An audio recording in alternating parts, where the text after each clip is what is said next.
There's a saying in the tech industry, growth solves all problems. I actually very strongly believe that's true, meaning you can have highly dysfunctional companies that have a magical product market fit, and that dysfunction will get them actually pretty far. One thing we don't talk enough about is the fact that if your leaders don't like each other and don't get along, everything's going to be shitty inside your company. To be honest, don't think I've ever had a conversation with someone where they were like, oh, I fired that person too fast. Exactly. Like I should have slowed down. Maybe I seek the imposter syndrome. Actually, I was just going to ask you, how the hell do you reconcile Bob chewing at your leg, the Legos, the imposter syndrome, with like, I'm taking jobs that I don't know anything about? Your risk appetite is so high. Like no one does this. That seems almost masochistic, and I love it.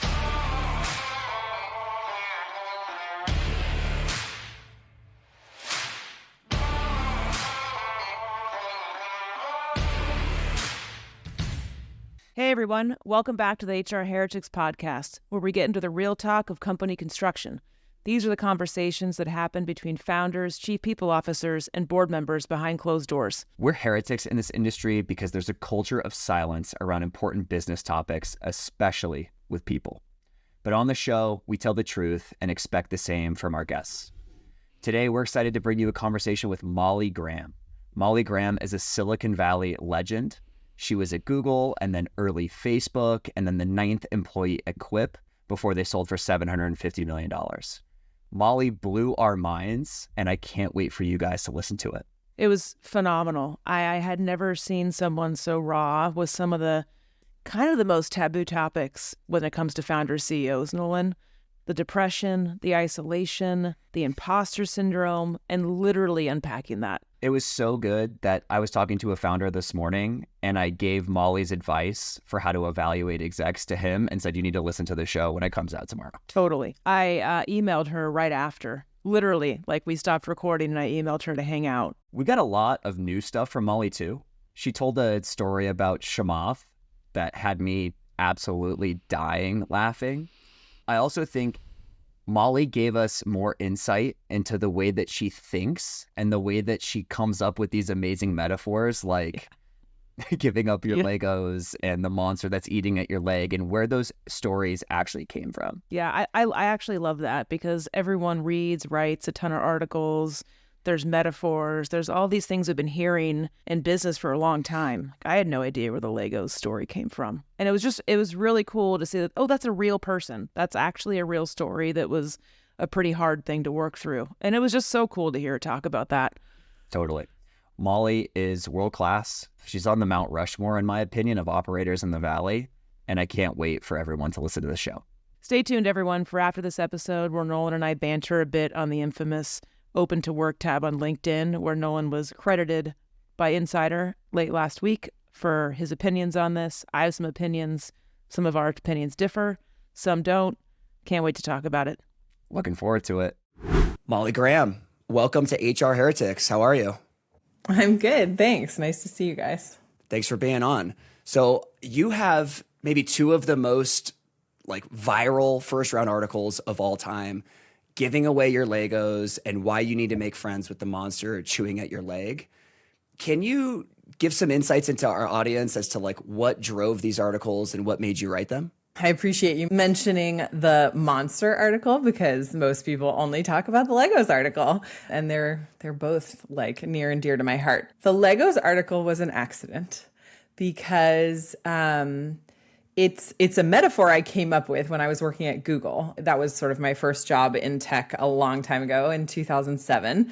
Google was 15,000 people at the time, but my department was 25 people when I joined. I joined in communications, and it grew from 25 people to 125 people in 9 months.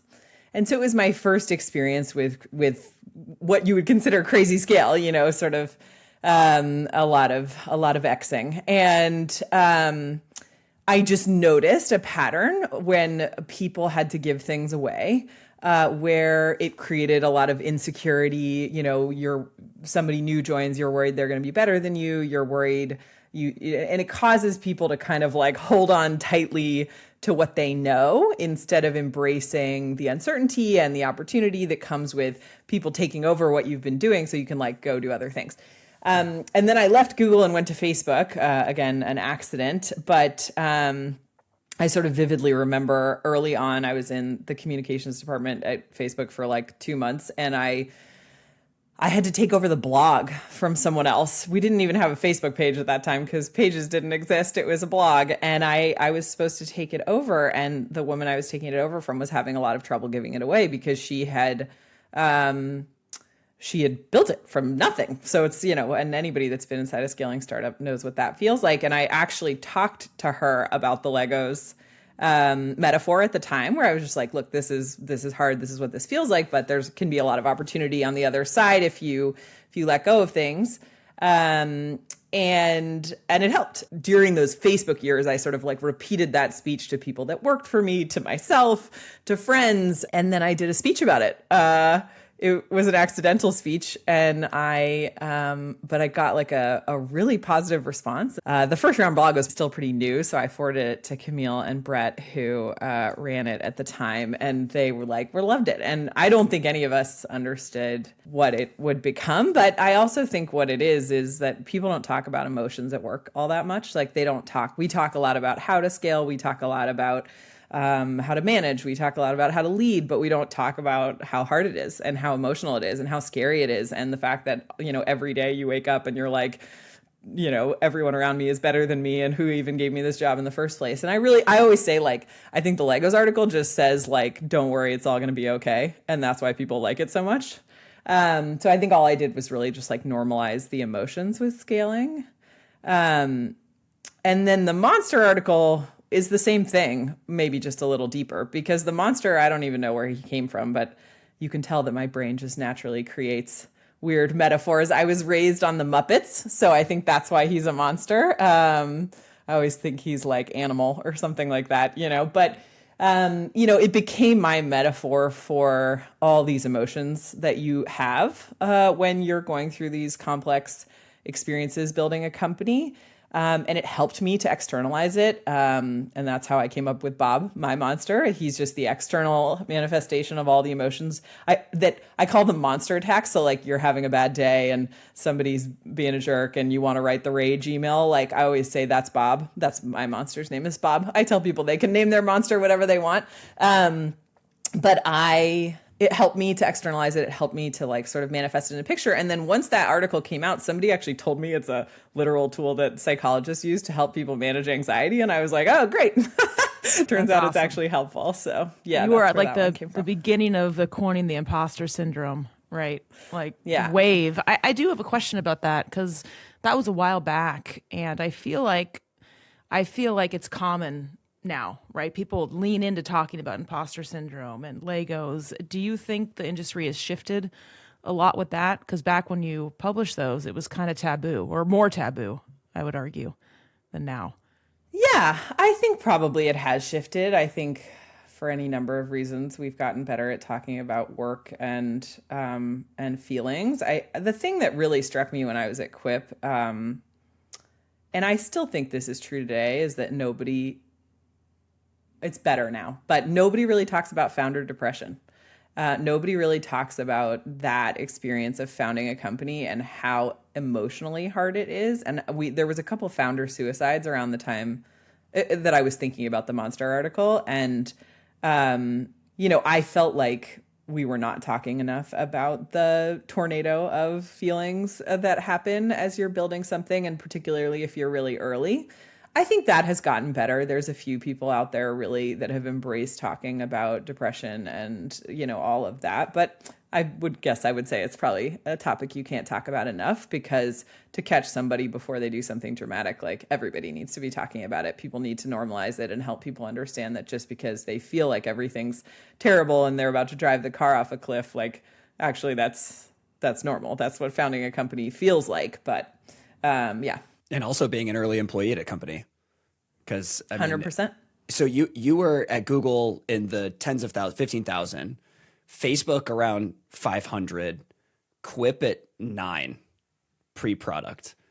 Walk us through the differences of going from a scaled company, and then Facebook is still, it was post product market fit, the company's scaling really fast, to then pre-product, we haven't launched, you're the 9th employee. What's that like? Yeah. No, totally. Great point. So I would say they were all very different, and I was unprepared for any of them. Google, I stumbled into, which sounds crazy, but and you know, at a company that big, you identify more with the experience of your team than you do with the experience of the company. So for me, my experience at Google was defined by that scaling of the team, which was 25 to 125 employees. And then Facebook, again, stumbled in there. 500 employees, 80 million users when I joined, and I left at 5,500 employees and a billion plus users. So it's a wild 5 years that everybody that was there remembers vividly. And yeah, when I left Facebook, I was unprepared for what 500 employees felt like, just to be clear. That was why, and particularly with that kind of product market fit, I mean, Facebook was an insane scaling journey that very few people get to go on, and I'm super grateful I got to experience it. But it was literally a different company every 1 to 3 months, which, a lot of companies are not that way. It was just such rapid scale. And then Quip, I literally thought that I had a picture in my head when I left Facebook, and I, took some time off and did a job search that was very short. Ended up going to Quip, and I knew Brett, and I knew 1 or 2 of the other people there, and I thought startups were just a lot of hard work. I thought that's what 0 to 1 was. I thought it was I get it. I know how to work hard. And I've been on an emotional roller coaster of scaling. And I think I was absolutely floored in the first 6 months by the emptiness of startups and the sort of feeling of loneliness and the feeling of everything we do might not work and might not be effective. I think it was, I got run over by a truck. We launched, and I knew exactly what launches felt like.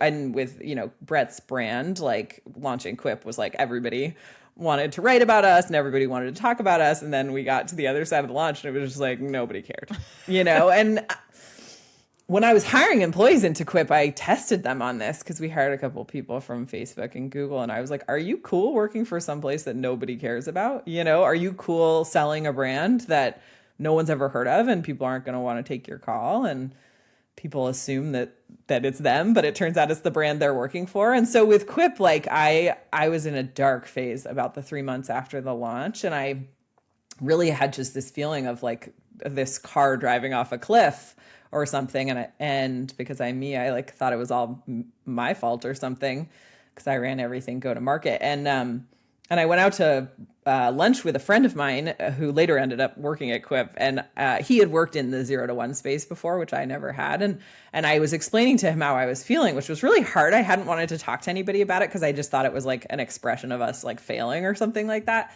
And I said to him, yeah, I just feel like everything's a mess and nothing's going anywhere and everything's failing and whatever. And he was like, yeah, welcome to startups. And I was I think it's what the Legos article does for people is that moment. I was like, oh, this is normal. I was like, oh, okay. And it literally took the weight off my shoulders just because somebody told me, yeah, that's how everybody feels. And I feel that's, again, just to go back to the Legos article, the power is when somebody says, yeah, you're supposed to feel this way. And you're like, oh, okay. It gives you that permission to this is actually normal. It's okay. Because we've all gone through it. It is so different, though. It's so different, though, at that stage, Molly. 9 people, and what's interesting to me too is you were in comms, and then did a bunch of other stuff at Facebook, and then you get to running go to market for a pre-product company. You do a launch. Brett's brand, gets you guys all over social media. I actually remember that. I was an early Quip tester, and then unfortunately, I was I'm going to go back to Google Docs. I think a lot of people did. You and other people too. And then you're what made me depressed, Nolan. It's your fault. Exactly. But then he'll do that. But then there's a gap, right? There's a 3-4 year gap, and next thing I know, it's Quip is selling to Salesforce for $750 million. And from my vantage point, it's wow, overnight success. But what actually happened there? How did you guys get that thing going? And how did you guys take on the monster that was Google Docs? Quip is a great story. And I think as you said, overnight success. So I think that it's important to say that everything that looks like overnight success spends a huge amount of time feeling like a giant fucking disaster. And that the people that are inside of it feel like everything is terrible all the time. The story of Quip is could be told a bunch of different ways, but I think the like salient thing to what you're talking about is actually the market they picked in the first place. And there's a lot of context around why Quip ended up being sold for as much as it was. But, you know, Brett would tell you that you have to pick a really big problem. Like, and that's how strategic acquisitions happen. You have to pick a problem that's like so big that you're fighting the big guys. And a lot of people, you do see this. We see a lot of startups get started that are features, not products, let alone products that matter. When you spend time in the HR space, like a lot of what I spend time with founders on is like, yo, are you one of the big four? Because if you're not, your product's going to get cut. Like, but when push comes to shove, and we're seeing that now with a lot of like the recruiting products that showed up in 2021 and 2020, they're all struggling now because budgets got cut. And it turns out all you buy is an ATS, an HRIS, an engagement product, and a performance product. And that's it. You know what I mean? If you're not one of those things, people are going to cut you. And this would be Brett's point, right? Like, what are the 4 or 5 major things that every IT manager buys? Like, one of them is productivity. And we learned that in every single way.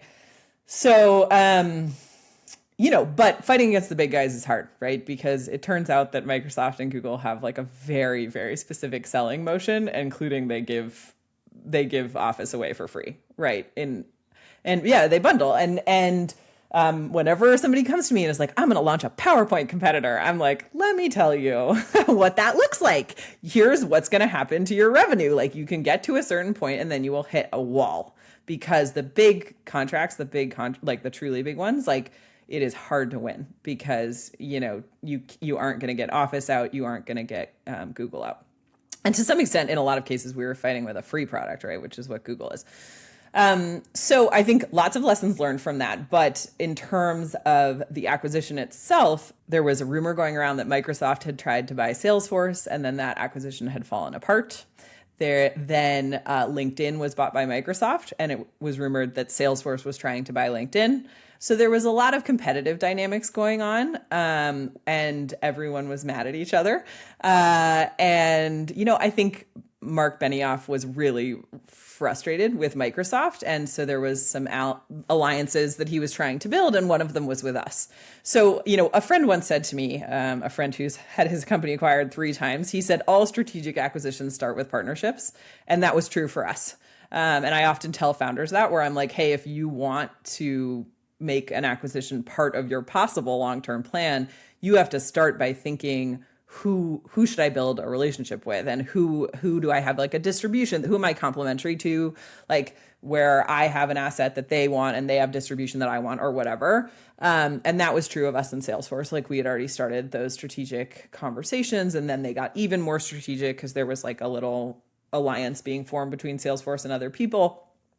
And then, of course, at some point, you know, one of the people on the phone said to Brett, I think, like, hey, like, why don't we just buy you guys for, like, I think he said $500 million. And Brett was like, well, that's a very extremely high opening offer. It ended up being a great thing for Salesforce, for sure, because they got Brett. And I think it also let them, you know, end up buying Slack and kind of actually building into the productivity space, which it's hard to do. I don't think Brett ever sets out building companies to sell them. That's not who he is. And I think this was just a moment of like a clear opportunity. And it was, you know, obviously incredibly good for the team. And I think he was really excited to give people some kind of return for their time and their investment. Awesome story. We'll be right back in a moment after a word from our sponsors. Hey everybody, your co-host Nolan here. High performance and great culture should never be at odds. They're better together. With Lattice People Management Platform, companies efficiently run people programs that create enviable cultures where employees want to do their best work.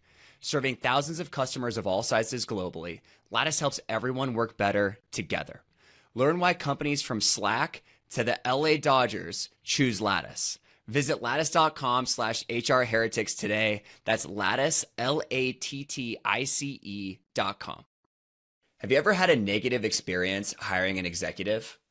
I certainly did at Carta and DoorDash, and that's why I started Continuum, the modern AI-powered executive search firm. Continuum connects executives and senior operators to venture-backed tech companies for fractional and full-time roles. You could post any executive-level role to Continuum's marketplace and search through our database of world-class experienced leaders. Continuum will intelligently surface your opportunity to relevant operators. They'll express interest and show up in your inbox. It's like magic. There's no platform fee or hidden cost. You only pay the person you hire, and you can cancel at any time. If you're thinking about hiring an exec in the middle of a search right now or don't know how to solve a problem, I get it. Scaling is hard.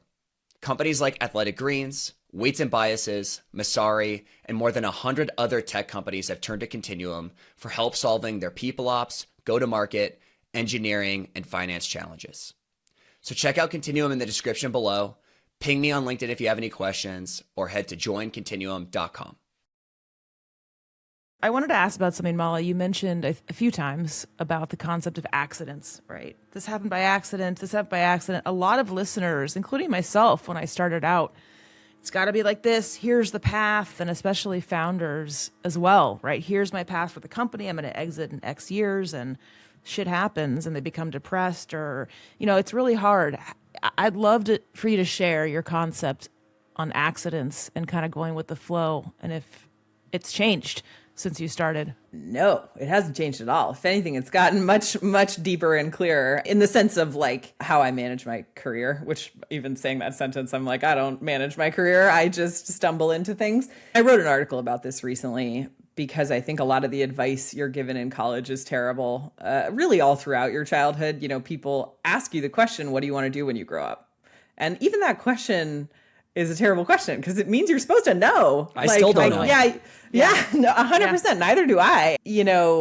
I really am an advocate for not knowing. I majored in African history. Do you know what I mean? Like I spent a huge amount of time in sub-Saharan Africa in college. And then I led wilderness trips all over the world for a year after college. And so I don't think anybody thought I would end up at Google or Facebook or any of these places. I'm a believer in embracing not knowing and then using your 20s as an exploratory journey of learning. What I always talk about is filling out 4 lists, what you love doing, what you're great at, what you hate doing, and what you're bad at. And I'm a big advocate that those are 4 very different lists. They have overlap. There is Venn diagrams.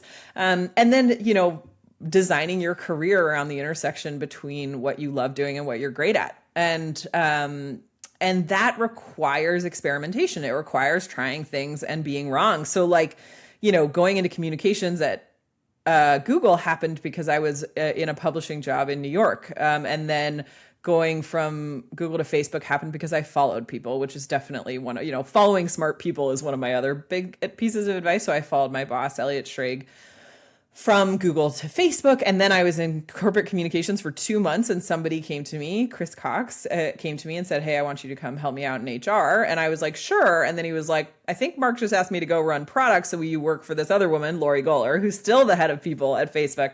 So she and I started in the people department on the same day, basically, and grew up together there because she was a marketer and I was a communicator.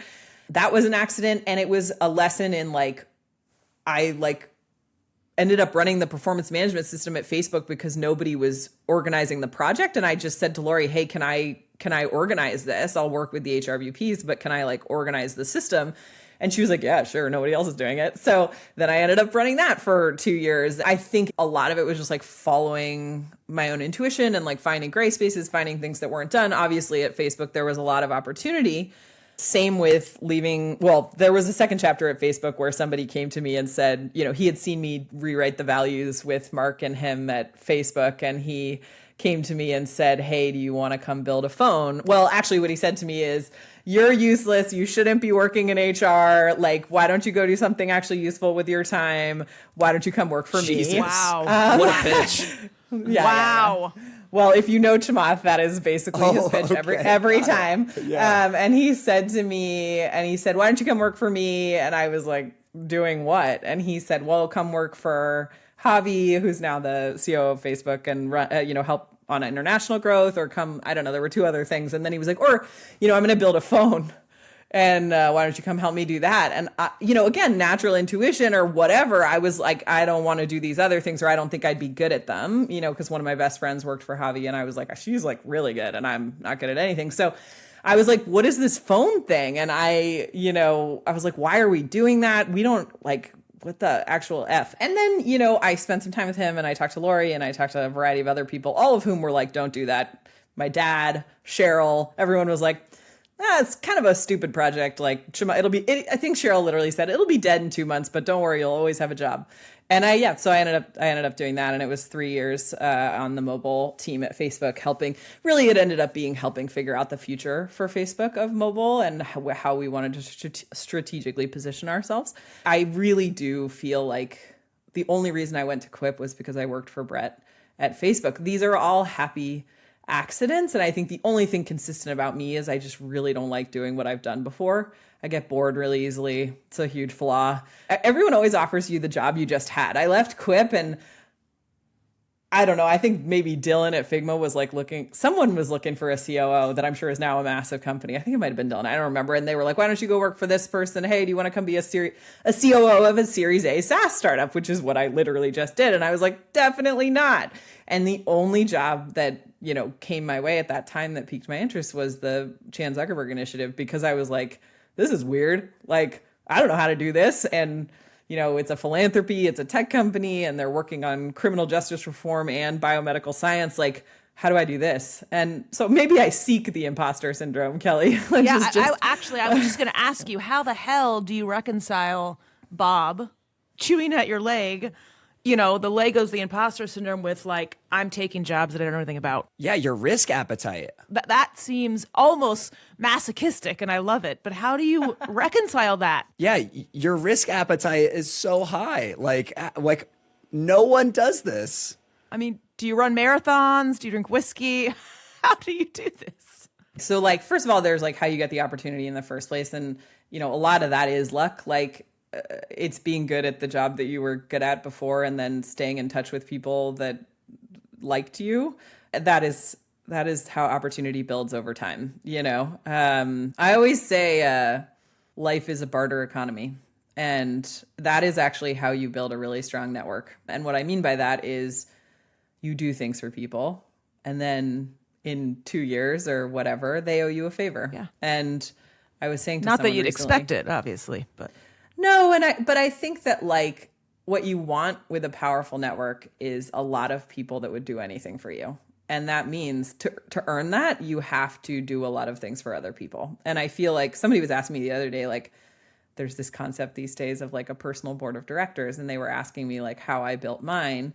And one of the things I said to him is like, to be honest, like I have I'm so grateful for all the people that are willing to like spend time with me when I'm going through hard decisions or whatever. I consider them friends, not a board of directors, but I actually think the thing that I've done that I'm proudest of is I have a very broad network of people in the world that would do anything for me because I've done a lot of stuff for them. And I don't think of it as like they owe me. I just think of it as like we do stuff for each other. And that is how you build a network. With jobs, it's the same thing. Like you want people to want to work with you again. So like, first of all, don't be a dick when you're at your company. Second of all, like stay in touch with people. Like every time I leave a company, I make a list of people that I loved working with, and I just stay in touch with them. And some of that is just like we end up doing things for each other over time. And some of it is these days I get other people jobs, which I like doing. I think to your question, Kelly, about like risk tolerance, I definitely have a really high risk tolerance. I don't really think of it that way because I think of it as getting bored easily. I enjoy learning curves that are so steep that I'm scared I'm going to fall off them. And when I have, like I've talked about in the past, like I have this concept of legs of a stool for work happiness. And I think everybody's legs are different. For me, my legs are a mission that matters to me, that I want to work on, people that I love and want to see every day and want to learn from. And then the third is learning. And when I say learning, what I mean is a curve so steep you're going to fall off. I look for that. And that always means that I'm doing something that I've never done before. I think that nobody talks enough about the emotions that go with this. And to do the stuff I've done, I've definitely gotten really good and methodical about managing my own emotions, but it doesn't mean I don't have them. Like I was sitting at CZI, which is like what, 10 or 12 years into my career, being like, who the actual fuck hired me to do this job? Like this is a $70 billion philanthropy and I can't do math. Yeah. Maybe is everybody cool with that? You know? Yeah. And like I was sitting at this table with, CZI was really good for me because the people that I was working with were so impressive. I mean, it was like biomedical scientists that's won every award except for a Nobel Prize, David Plouffe, who ran Obama's campaign, Jim Shelton, who was in the Obama White House and has run, a bunch of really impressive organizations. And, I'm the idiot that's sitting there that's like pausing the conversation while they're all talking, being like, sorry, can I just ask a question? Like, do we have goals? I talk a lot about being a professional moron, and that's really what I am. Like these days, like, what's that? I just have to soapbox for a second. I could not agree more with this. I've been, doing this godforsaken HR role for about 24 years. And the thing I always say to people is the relationships and the actual like authentic relationships. I don't think you can fake that. Like, I don't think you can say, I don't want to help people, or I don't want to keep in touch with people, but I'm going to do it because they're going to help me later. Like that just doesn't work. I would go so far as to say is your mindset around that is probably one of the biggest reasons you're getting support for these jobs when you can't fucking do math. Like I do think there's a psychological goodwill around that because people like working with you. And I think that is something that a lot of people do not spend enough time thinking about. And that compounds over time, I think. And it's amazing what can come back to you or not. I'm also a big fan of analogies, and it's like that Forrest Gump, right? The leaf, half of it's luck and half of it's just how you're moving forward. So thank you for sharing that. It's great. Yeah, for sure. And I would say like, I actually say half of it's luck and half of it's saying yes when people ask you to do crazy things, which that's the risk thing, and I will also just say like risk partially comes from being secure, like being able to say yes to crazy things. Like, I've had financial security and I've had people supporting me, like even Cheryl saying like, I think that project will be dead in 2 months, but you'll still have a job. Like that's a kind of security. So it can be harder for people to take risks. It's one of the reasons I hate student loans is because I actually think it causes some of the more talented people in the world to make very different decisions coming out of college because they have to have income, right, to cover student loans. And I think it's, it causes a huge drag on society and innovation because people are so married to that fucking check they have to write every month. So anyway, that's my soapbox. Molly, your take on relationships is awesome. One of my bigger regrets is leaving companies early in my career. I told myself I didn't want to be the person that was like showing up to company happy hours and like being like the senior that just graduated and is now like always around. And what I've learned throughout my career is like, it doesn't have to be that way. Like you can do it with nuance and you could stay in touch and care about people and just check in to see how they're doing. And it really seems like you've mastered that skill. And I think what I've learned from you so far is like, you're amazing with relationships and metaphors. And you're also just in the arena. And you're in the arena, just like in there making shit happen. And like, I think a lot of people are going to learn from you and learn from this episode. On that note, you've worked with amazing teams at Google, at Facebook, at Quip. These are all incredible companies. And you were there at, especially for Facebook and Quip at inflection points. I'm curious about like what it's like when teams are working and also when teams aren't working, and how you dissect that and how you go about getting teams to work well together. Yeah. Well, I'm going to answer this more from my last set of, 5 or 10 years working with startups, because I spend a lot of time with founders bringing me problems and just saying, here's what's going on inside my company. And I will just say that like, there's a saying in the tech industry, growth solves all problems. I actually very strongly believe that's true. Meaning you can have highly dysfunctional companies that have a magical product market fit, and that dysfunction will get them actually pretty far. Like it never ceases to amaze me, the level of dysfunction underneath some of the, $10 and $50 billion, more, I would say $10 billion companies, it hits you at some point, the dysfunction. But the first thing that matters is your business. And if your business is sucking, the dysfunction shows up more clearly. One of my proudest things is I've built a couple really happy, high-performing teams in dysfunctional businesses. And I think that's hard to do. It's actually one of the hardest tasks, because when all your goals are red, or when, the number isn't what your investors want it to be, like, to have a team that's happy and loves working together it's an extra effort. When a founder comes to me and sort of says, here's what's happening and these people hate each other, and usually they come to me and say, we're not hitting our goals. And I think it's the team's fault. A lot of times what I spend time first on the business, because the business matters a ton. And if the business isn't going well, it reverberates down into the team and vice versa. The second thing I spend time on is leadership. I have been thinking about this a lot recently, because we spend a lot of time talking about executive recruiting, and we spend a lot of time talking about how you hone and find the right person for your marketing role, or your sales role, or your engineering role, or your product role. But one thing we don't talk enough about is the fact that if your leaders don't like each other and don't get along, everything's going to be shitty inside your company. Like, if your engineering leader and your product leader don't enjoy working together, it is going to be very, very hard to effectively ship code, because those two people have a bunch of friction and tension, and it's going to show up in meetings, it's going to show up in process, and it reverberates down into their team. Suddenly the product managers don't like the engineers, or whatever. Same on the marketing and sales side. So, I like, one of my hopes, and one of the things I've been talking to more and more founders about recently, as they hire their first executive teams or their second executive teams, is not just hiring individuals, but hiring a team, and really thinking through that team formation, both like what roles you actually need, and then also the kind of person. With jobs, I always say there's the what, and then there's the how, right? So there's like, what are you hiring for? What kind of experience, what kind of background, what kind of skills, what kind of seniority? And then there's the how. How do you want them to do their work? A lot of times we don't focus on that how, and it leads to leadership teams that hate each other, and then it's just like a mess underneath them. And then you're not hitting your goals, and you're like, why am I not hitting your goals? And it's like, because your sales leader and your marketing leader hate each other. Especially at early stage companies, when it's usually just about the revenue and the code and the product.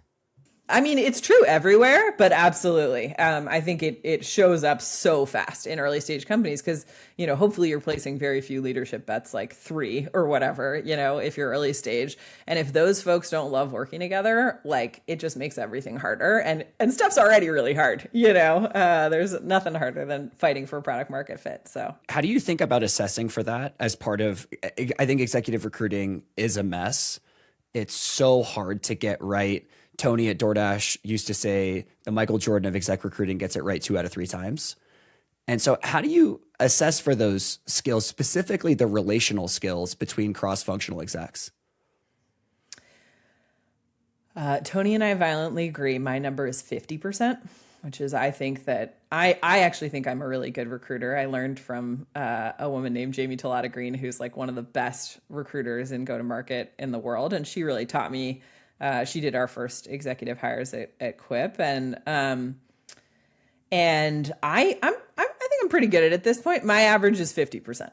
You know what I mean? Like, and I talk about that a lot to people, because I think it also means you have to be as good at letting people go, at parting ways when it's not right, and doing that efficiently, as you are at hiring.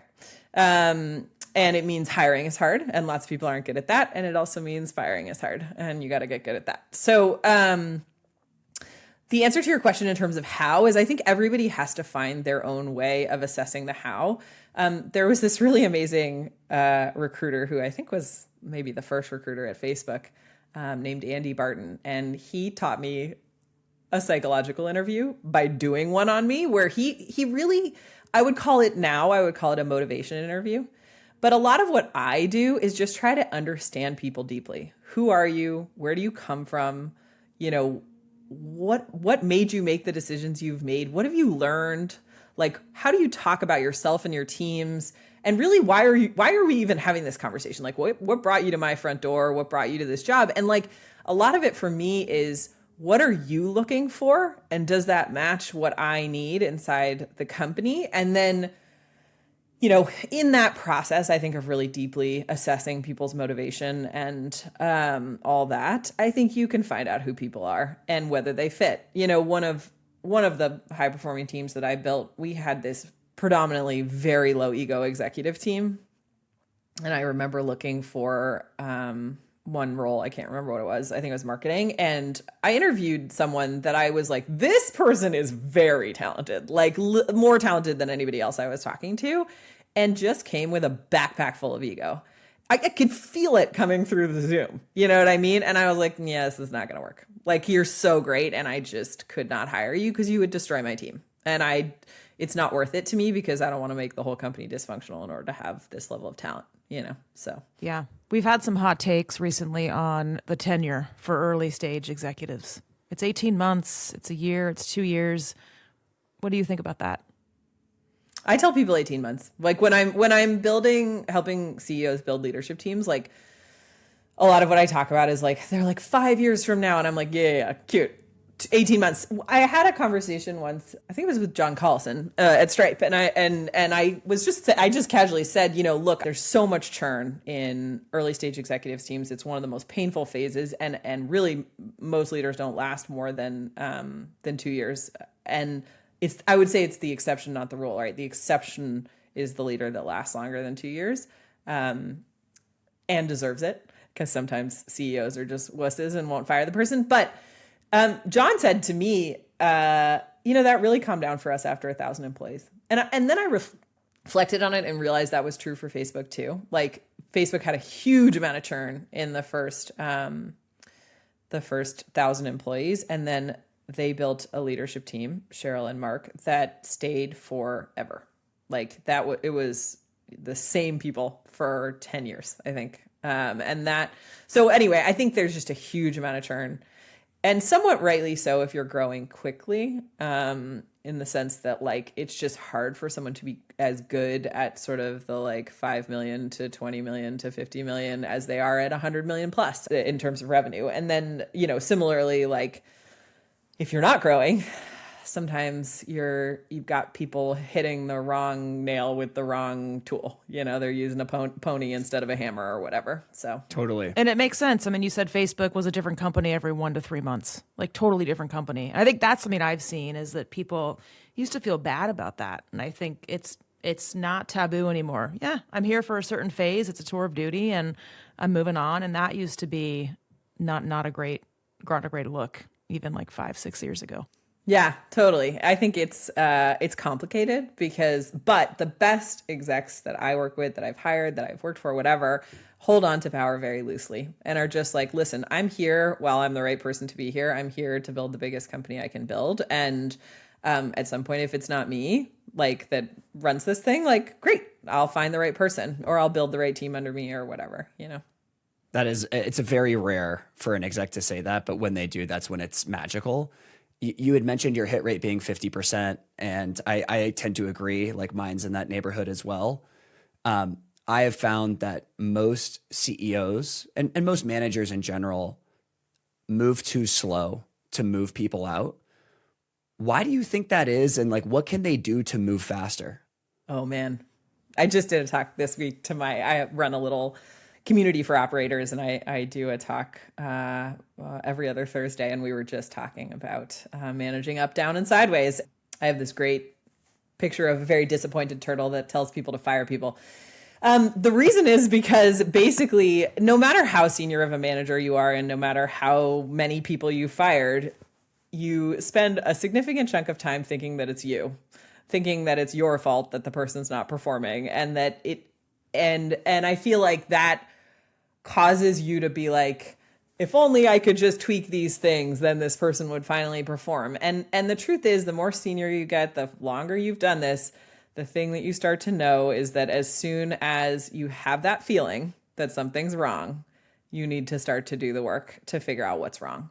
And one of the things I was talking to that group of people about yesterday is just like, I I really believe that hiring has two parts. The first is finding the right person, or what I call making educated bets on people. So you're making an educated bet on someone. The other side of the bet is, how are you going to know if it was right? Which means you need to have that answer before the person starts. In 2 months, and I use a 2-month time horizon, how would you know if this person is working out as well as you thought they would, better, or worse? And you need to scope all three. In your mind, all you need to do is sit down and just visualize it. Okay, what would I feel like in 60 days if this person was working out as well as I think they're going to? I made a bet that they're the person I think they are. And that can be numbers, but not every number moves in 2 months. So like, this is the hard thing about sales leaders. But there's a lot of tangible things like, oh, I would feel like the team they had a handle on the team and they were firing some people, moving some people out and figuring out what leadership they needed to bring in. Maybe they've brought some people in already. I would feel like I didn't have to worry about X, Y, and Z. I would feel like I would see X PQ happening with my leadership team where they had built relationships with the following people. You can list, this is what it feels. You can visualize and then write out, and then you can give it to them. You can say, hey, like, here's what I want to see in 60 days. You don't have to give them the whole list, but you can give them some set of lists. And that's part of setting expectations for someone when they start. This is what success looks like. This is what matters to me. And then ask them to bring you a plan. Hey, what are you going to do in the first 30, 60, 90 days, whatever. But like, I think often we stop at hiring. We're like, victory, like I found the perfect person, all done. And then somehow we're surprised when half the people struggle at 2 months or 3 months or whatever. And so it takes us 6 or 9 months to get rid of someone. And by that time, you've lost a lot of momentum. They fucked up the team. They fucked up the business. I think planning for the 50% matters. And to your point, figuring that out early, right? Because if someone's 9 months in and they're kind of struggling, replacing that person is very stressful. And sometimes it can put the business back at least 12 months. And so you want to hang on to that person, like try like hell to make it work. Yeah. And I think there's value in second guessing yourself, but to be honest, don't think I've ever had a conversation with someone where they were like, oh, I fired that person too fast. Exactly. Like I should have slowed down. Like I've just never had that conversation. It's always like, man, should have done that 9 months ago. Yeah. I think that is partially just because it takes us a long time to sort out what's really going wrong and to some extent to stop blaming ourselves or trying to fix ourselves as managers. Molly, how do you counsel founders, leaders, HR leaders to fire executives? What's the textbook way that should work? I don't think it's that different for executives and for employees, because at the end of the day, if you're a good manager, the person often fires themselves. The person is like, yeah, this isn't working. I'm not happy or I'm not performing, because you've been having conversations with them for 2 months or a month or whatever, that like, hey, here's what I'm seeing and this is what's frustrating me and this isn't working. And, here's another example. And, what management is at the end of the day is like laying a foundation for a conversation with someone around like what you expect of them, and then having a conversation over time about how they're doing relative to those expectations. And if you're not having that conversation, then you end up having either A, a very long process of firing somebody, B, surprising them, like they think they're doing well and you think they're not, or C, it just takes for fucking ever, because then Totally. So, I think for me, I put a lot of emphasis on that conversation and making sure that it's obviously that expectations are clear, and then that I'm having a conversation with someone about those expectations. But I think then with truly senior leaders, unless there's weird intentions underneath, a lot of times it can be a very mutual decision. Someone sometimes has to be the one, sometimes you have to be the one that says, look, this just isn't working out and I don't think we're going to fix it in the time that I need, like maybe we could fix it if we had 6 months, but we don't. And sometimes you have to be the one that says, so I want to part ways. But if you've done your job well as a manager, usually they're like, okay, I understand. And I might be mad and you might have to pay me some money, but I get it because we've been having this conversation for a while. Molly, that's so good. I love your framework of setting the expectation for yourself before you hire somebody. In 2 months from now, how will I measure if I'm feeling this is good or not good, or if it's working or not? I love that. I'm going to start making everybody do that before they make hires. I do it at the beginning where you're scoping the role, and then at the end once you've hired the person. And I love the qualitative aspect of that. Totally. Like, what does it feel like? What's going on? What's the vibe of this person after 2 months? That is just as important to your point about the what and the how. Totally. It's such a good point, Kelli. Like at Google, we tried to do all this stuff to remove bias. And I think one of the things we swung so hard to kind of just be robots. And I actually think like, especially with executive level hiring, like you have to lean into feelings. Yeah. If they don't win the hearts and minds of the people that are executing, you're screwed. I have one more quick one for you, Molly. What is the biggest misconception are you seeing founders having around HR leader roles, chief people officers? What are you telling them? Interesting. Can I rephrase the question? It's interesting. I'll just tell you what I want to the question I want to answer, which is like, what am I seeing founders want and ask for that maybe isn't as common in the HR space? Every founder I talk to right now wants an operational head of people, meaning they want a head of people that thinks about the business and understands the business and understands that at the end of the day, they're not responsible for employee happiness. They're responsible for one of the largest budget items inside the company. They're responsible for unit economics because at the end of the day, like most companies, most software companies, the two biggest expenses are people and servers. Obviously if you have like a retail business, there's other costs, but if people are the biggest expense inside of a company, how do you as a people leader think about running the process of filling those seats well, and being economically and fiscally responsible to the business and the business that needs to be built? I think sometimes we have focused so much on happiness that we've forgotten that everybody's going to be unhappy if there's no business. And I see founders pretty desperate for partnership that understands that at the end of the day, this is a business. And if the business doesn't work, which there's a lot of these days, no one has a job. So I think that like, for me, if I were to like gift something to the sort of people leaders of the world, it would be an understanding that everything has to be business first. That doesn't mean people can't be happy. I actually think people like winning. Number one, growth solves all problems, right? Like people like winning. They like being part of a company that's winning. That makes people happy first and foremost. And so the business is there for everyone to unite around and to try to solve together. And a lot of other stuff is frankly a distraction. And I think that conversation is, I guess I've always sort of felt that way, but it's really important these days because, somebody said to me this week that they did math in PitchBook and there's 1,200 companies that haven't raised and might go out of business next year if they don't raise. And if that's true, then there's going to be a lot of acquisitions for sure, but there's also going to be a lot of folks that can't get acquired and aren't going to be able to raise. And it just means that the business of how people show up and how they help build companies and how they help companies achieve their goals is more important. But it is at the end of the day a part of a business. The goal is to make the business thrive. Could not agree more. And the era of luxurious beliefs is over. Yeah. I mean, I would just say the era of excess is over, but yeah, for sure. Turns out unit economics matter. Who knew? We're back.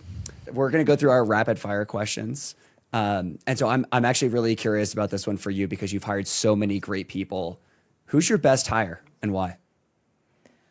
Best hire? Come on. One I have person. so many. One. No, I can't do it. Humble brag. No. Oh, there's so many. One person. No, it's not me. It's them. I like have gotten to work with so many incredible people in my life. And it would be like, I don't even know, picking a favorite kid. They're all my favorite. I love them. Okay. So then it is true. You have worked with amazing people on your team. Tell us about the best interview question to get signal on them. I think I have an interview style that works for me, and I don't necessarily recommend it to other people. The thing I recommend to other people is find your interview style and the one that works for you. What I start with is tell me your story. And I really love stopping at the word story. And then people start in really fun places. I remember when I interviewed the guy who was the head of comp at Facebook for a long time, he said, well, I was born in Romania, and then told me his whole life story. And he had a refugee background. Anyway, it was awesome. And I felt like I knew him by the end. And, I love where people start when you say, tell me your story. And then I love where they go. And it helps me but that's because I'm me, and it's because I listen in a certain way and I probe in a certain way and I ask questions in a certain way. I love that. Molly Graham, this was amazing. Thank you so much for your time. So good. Thank you, Molly. Yeah. Thanks, you guys. So fun. So, Nolan, how did Business Insider get to you on the open to work Yeah. on LinkedIn? I'm curious how that, since I was surprised to see it. So interestingly enough, CNBC actually reported it first, and I have a relationship with the reporter. And so she pings me probably like once every 3 months to get my feedback on topics as it relates to people and what's happening in the job market. But I want to take a minute to run through the facts of what actually happened, because I think you see what's happening on LinkedIn. And then there's this whole, like, from where I stand, what actually happened. So just facts. I had an interview with CNBC. I told the reporter that the open to work feature on LinkedIn is the worst feature ever pushed to production for any social media site. I said that because I think it hurts job seekers. And the reason why it hurts job seekers is because many, and I mean literally dozens, of hiring managers and founders have told me that they feel like people who put that on their LinkedIn are desperate. The reporter didn't get my quote like exactly right, so like I'm not going to get into that, but anyways, they ran the story. Article goes live, and many HR pros and recruiters vehemently disagreed with me. And I think they had like 2 points of view.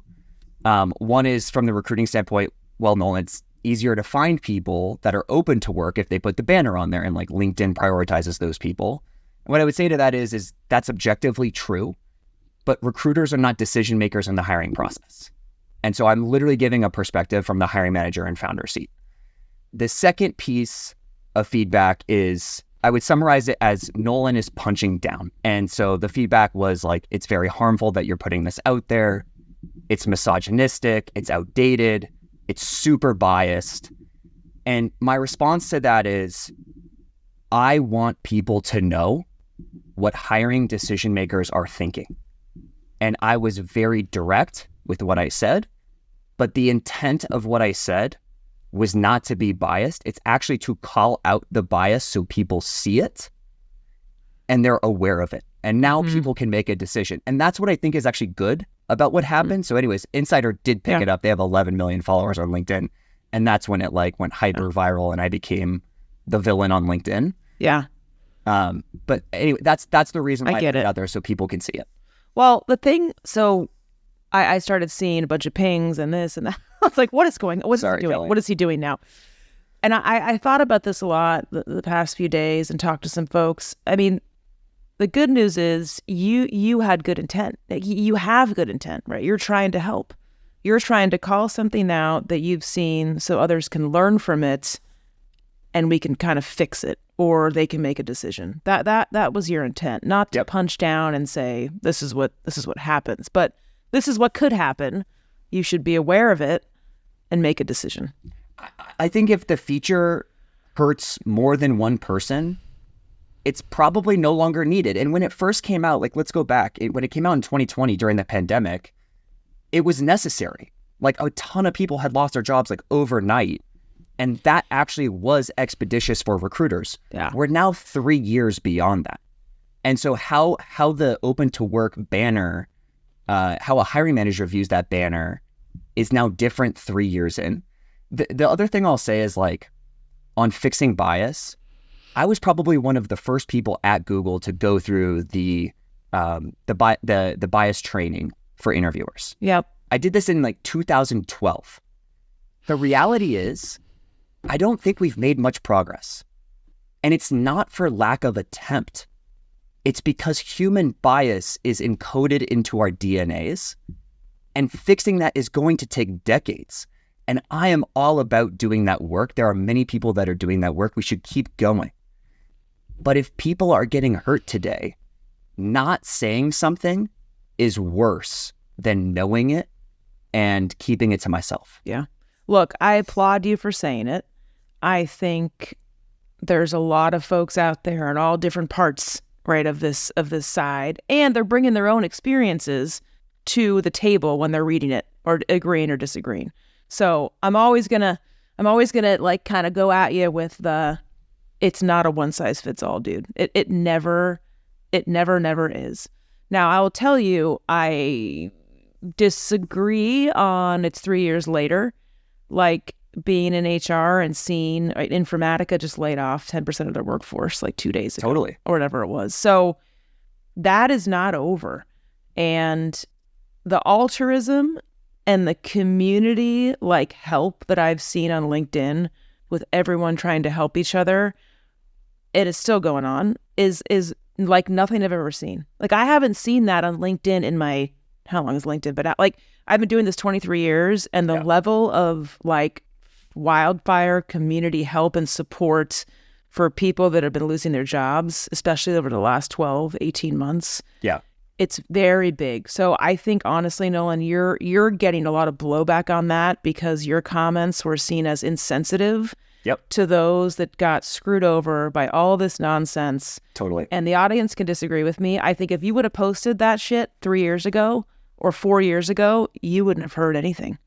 You think so? I think that people would not be as heightened to it because the market was much different. And I do. I think the banner only came out during the pandemic. Well, I know, but yeah. I'm just saying, what if it was there 5 years ago? I don't think you would have gotten a lot of blowback because people literally are not in the same position. It's the moment. You're saying it's the moment. And I think the environment has a lot to do with it. And I think, and I've helped a shit ton of people on LinkedIn that lost their jobs. And I think people are speaking up for other people. Now, I will tell you, and people might disagree with me, as an executive, I wouldn't put that on there. Why not? So first of all, I don't really think about it, right? So you mentioned this and I agree with it. Networking, working your networks, making connections, talking to people. Cold outbounding, hiring managers. That's what all I would think of. I probably wouldn't even think of changing my... Yep. I didn't even know the feature frickin' existed, to be honest, like until recently. Like, so there's that piece of it. But that being said, like the industry people are in, the job function people are in, the levels of these roles, and like whether you're full-time or temporary or consultant, like these are all factors that like, come on, we're all reasonable. This can't be a black or white issue. It depends. But for hiring managers, especially for early stage startups, they are biased. What I am saying is people should be aware of that and that there is a conversation happening that they don't know about. And now I'm telling you, and look, in parallel, I think there's a lot of things I got a lot of feedback on like, well, Nolan, you should be helping people. That's my intent. You're trying. And I actually totally agree that school does not prepare people to go find a job. Like the number one question I get from college kids is, how should I get a job? How do I get my foot in the door? And so I actually have talked a lot about this historically, but I think like it's a problem with our educational system is we don't teach people applicable skills that they're going to use to make a living. The other thing I just noticed from this conversation is there's a monoculture of thought in HR. And I came in from a different angle on this and I pissed that monoculture off. And that's one of the reasons why we started this podcast is because we wanted to have more of a discussion and to illuminate that there's other points of view to get things done. And as I told people on LinkedIn, look, I'm optimizing for speed here. I could have chosen my words better. It could have been quoted better, but I'm optimizing for speed and letting people know and trying to help them. Yeah. But look, the bottom line for me is it's a data point. Like, your opinion on this, like whether you disagree or agree, any reasonable person would agree that shit's out there. So you should be aware of it. Take it or leave it. But exactly that it is real in some respect, and that's my biggest takeaway is it should be in the consideration set. Then, it's funny. Like you said, recruiters see this, but the hiring managers make the decision.